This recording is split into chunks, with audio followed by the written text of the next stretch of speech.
बाथ्रा नंगौ जोंनि क'क्राझार डिस्ट्रिक्टआव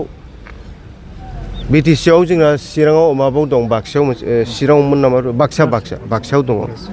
औ दा जोंनि क'क्राझाराव गैया दा ओंखायनो क'क्राझाराव जोंनि गसाइगाव साइडजों हाया बिराद दङ क'क्राझाराव मोनबाथ' मोजां जाबाय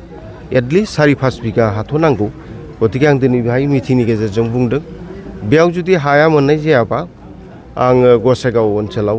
गसाइगाव साब डिभिजनखा बेबो बेयाव लांनाय जागोन जेखियानो जाया क'क्राझार गसाइगाव एखेयानो जोंहा बाव जाहाथे जोंनि गारि सालायग्राफोर जाखांफुनाय सेंग्रा सिख्लाफ्रा बेयाव मोजां रोखोम लार्नार बा ड्राइभिं सोलोंनानै गारि घरा सालायनो हागोन आरो जोंनि गेजेराव मोजां रोखोम ड्राइभिं सोलोंनानै जुदि गारि सालायोबा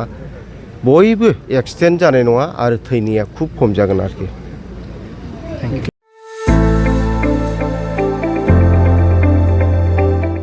गोजोनथाव खौरां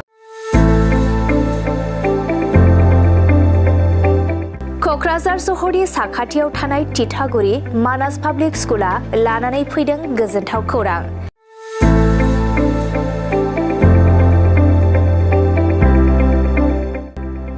मानास पाब्लिक स्कुला गुन गोनां सोलोंथाइ बोसोरनि नार्सारिनिफ्राय थाखो 9 सिम फरायसा फरायसुलिफोरनि गोदानै 2026-27 मायथाइनि गोदानै मुं थिसननायनि खाबुफोर होगासिनो दं गुन गोनां सोलोंथाइ होनायजों लोगोसे तितागुरि मानास पाब्लिक स्कुलाव basic computer education English speaking environment आरो मोजां सोलोंथाइ गोनां फोरोंगिरिफोर दं फरायसा फरायसुलिफोरनि थाखाय सोलोंथाइ लानायजों गोबां मोजां खाबुफोर दं जेरै योगानि खाबु आरो हिन्जावसा आरो हौवासाफोरनि थानायनि थाखाय सेपारेट हस्टेलनिबो खाबुफोर दं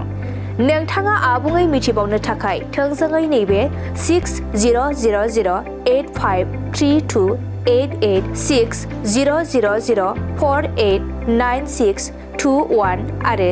9101008849 जानबुं नम्बराव खौरां लाहरनो हागोन।